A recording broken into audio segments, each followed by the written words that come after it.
folks, Nick Tockert here with Nick Knows Nerf. Today's a very special day because I have something I'm not supposed to have. I was never supposed to be able to get my hands on this. See, this is a blaster that was developed for an attraction run by Hasbro called Nerf Action Experience. And it's meant to be a sort of arcade featuring Nerf related products, and to let people who maybe never got into the hobby have fun shooting some targets, blasting away at each other, having a grand old time. There came a problem though. This blaster was developed in 2023, and as you can see, it shoots standard Nerf Elites, guys like this. But other companies have been making Nerf Elites, Nerf Elite compatible darts for quite a while, and frankly, they're better. So Nerf had switched to their new N1 darts as a sort of dart DRM. Now, that leaves them with a problem. This blaster. You see, they're set up a program to get people in to try Nerf and have fun, but it's geared towards the old darts. And they really want people to use N1s because they're more expensive and you have to buy them directly from Hasbro. This left them with a problem. This blaster that was developed for industrial use. This was not developed for home use. This was meant to be in an attraction, meant to be fired thousands upon thousands of times in an event where replacing this would actually cost Hasbro money instead of making them money. So what you ended up with is a very robust blaster that has that feel of, I'd almost say, the peak 2000s, even better. I can't speak to the weight and the solidness of this blaster, but it was designed to be everything a from the home, the mothership blaster should be. So the grip is shockingly comfortable compared to modern grips. It is just a touch large, and the bomb could be just, or goes not as good as some blasters, but so much better than most that you're going to find. Further, as somebody who dislikes top prime blasters due to an elbow injury and some nerve damage, this motion here is not one that rides well with me. It's why you will see I very rarely use top prime blasters. But one, this is feather. I mean, this is like almost, I can almost, can, with one finger, pull it in. But much more importantly is they put this beautiful pull loop, which makes it effortless. And priming it after you primed it just rotates the cylinder. This is a feature I haven't seen in a long time. I don't think it has slam fire, but you have an 8-round cylinder, which is in that sweet spot between Nerf secondaries and Nerf primaries that makes for a good, if you only have one blaster, that's not bad for backyard plinking, basement wars. The cylinder, which actually rotates, is none of this smart AR garbage. It's remarkably sturdy, and it's shrouded to keep it from makes it very hard for little fingers to get pinched. This is probably one of the best blasters they've ever made for what it is. It's a kid-safe, adult-friendly. I am intrigued with this huge retention loop at the bottom, if it's an aesthetic choice, or more likely if these were stored at certain ranges and they could be corded, so you would pick it up, pop, pop, pop, pop, pop, and put it down, and nobody could walk with the blaster. This feels a bit more like a security feature. That's good to know. This loop could be modded to autocock if you had a shoulder strap that you could tie into it. So there are options. I really kind of like what they did here. Now, bearing the lead a little bit, I'm getting off topic because this was not supposed to go to the public. So they had this. And they realized now they have these, they need to dispose of them somehow, but they want to get some of their money back. So a small number of these were just sort of appeared in boxes, no packaging, for $14.99 at Ollie's retailers. Ollie's is like Big Lots. It's a closeout store, a very fun little closeout store where you can get some surprisingly good deals on Nerf. Now, the problem is not all Ollie's got them. So they've only been cited in a few places. And I watched kind of longingly as these blasters were cited and other people could review and talk about them. And I wanted to get my paws on one or two. Then something beautiful happened.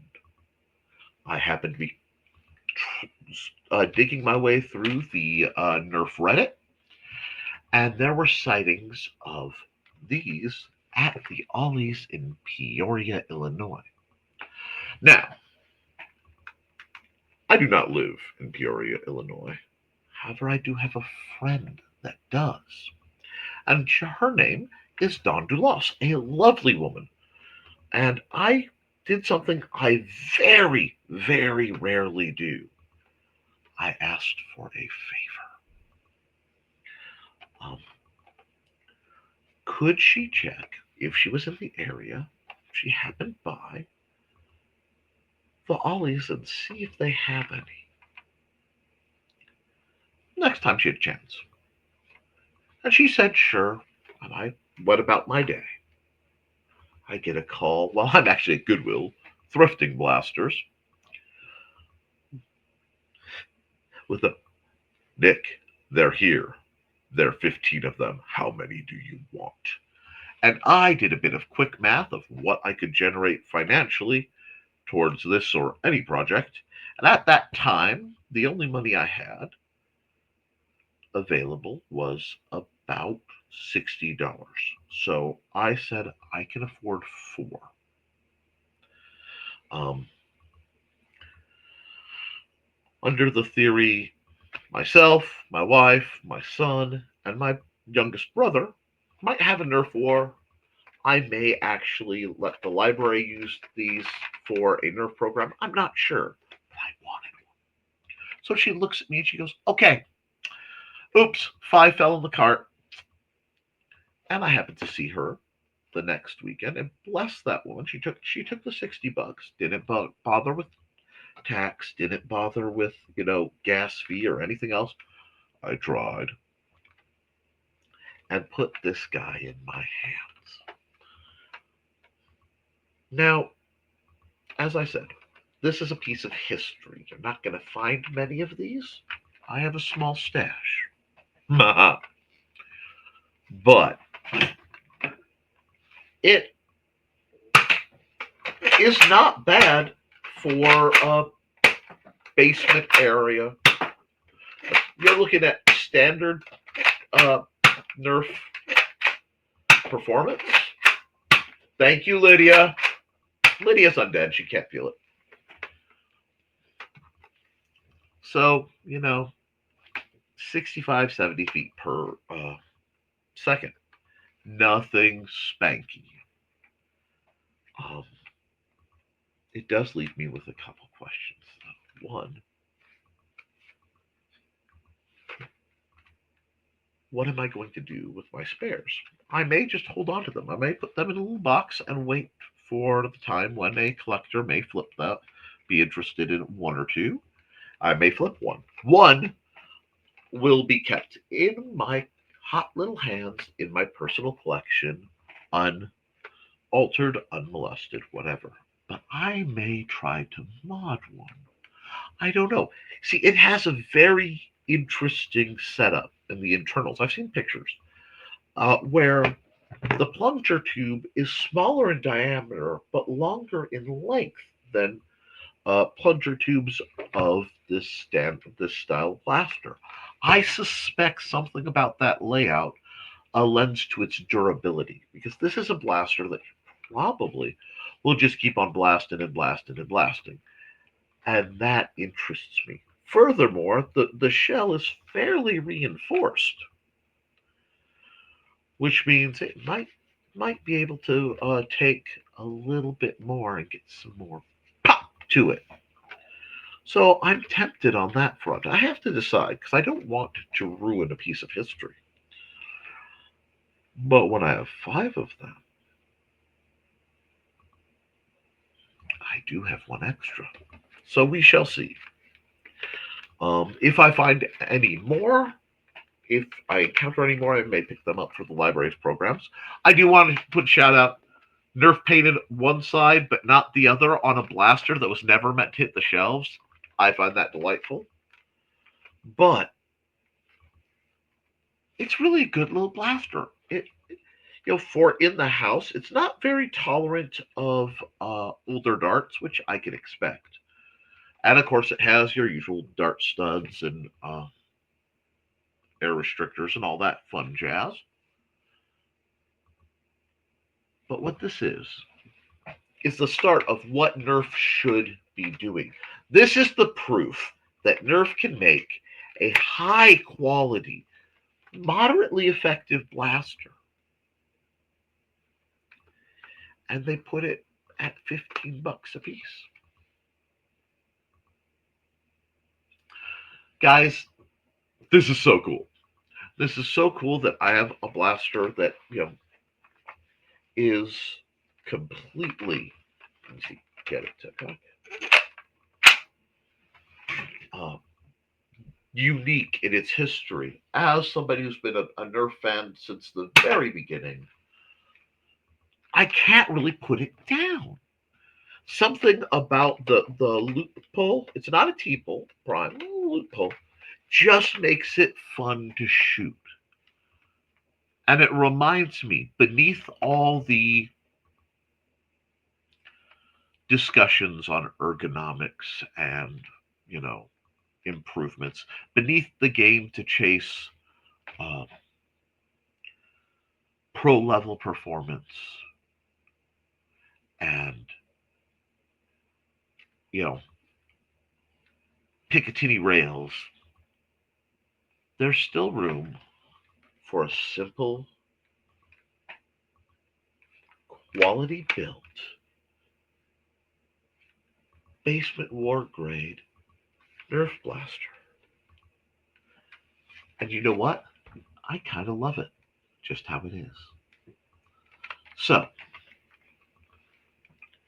uh, I'll be holding on to this and probably the others for quite some time. Uh,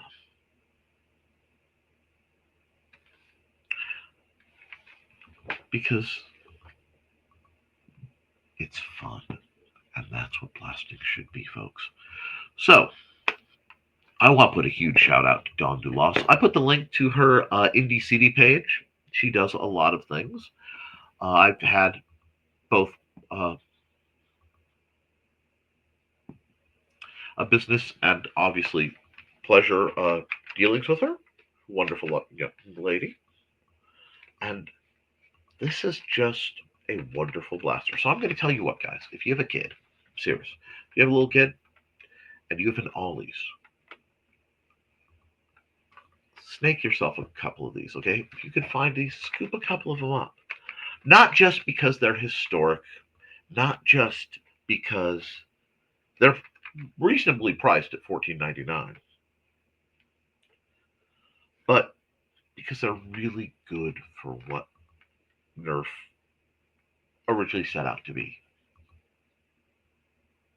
And maybe that's something we all need to remember. Folks, this has been Nick Knows Nerf. I will be back next week, roughly the same time. I'm trying to get my pre-recorded videos back on schedule for another episode. Please put your questions and comments in on this video, I will answer them. I'm fairly devoted to doing so. And keep flinging foam. Doodles.